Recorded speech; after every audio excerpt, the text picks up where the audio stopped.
Hey everybody, what's up and welcome back to today's video guys. And today I'll be showing you how to change the domain of your Wix.com website. So yeah guys, make sure to watch this video till the very end and follow my steps correctly so you can make sure this method works the same for you. But yeah guys, let's get straight into it. The first thing you want to do guys, go ahead and open up the dashboard of your Wix.com website. So guys, while in your dashboard, we want to go ahead to the left side of the screen and select this option right here called settings. So guys, go ahead and click on settings.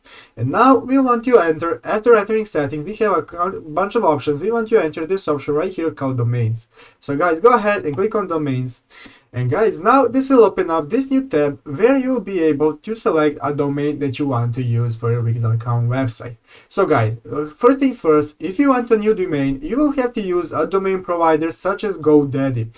As you can see here, I have went to the official GoDaddy.com website. You can use any other provider that you know, and you want to create an account. After creating an account guys, you will be able to purchase a domain that you want to use for your website. You just follow along their steps, and then after paying, you will get a domain that you want.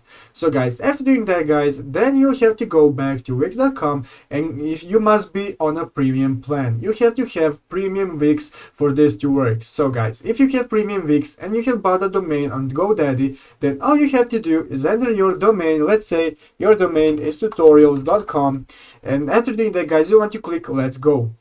And now guys, you get this pop-up right here saying tutorials.com is taken. If it is yours, yes, I own this domain, and then you will be able to click this button, and if you're premium, then you'll be able to prove that it's your domain by connecting it to your Wix to your GoDaddy.com account. So after doing that guys, you'll be able to click select, and then you will have a new domain for your website. So guys, that's how you do it. I hope this video was helpful. If it was, make sure to leave a like and subscribe to the channel. So yeah guys, thank you for watching, take care and bye.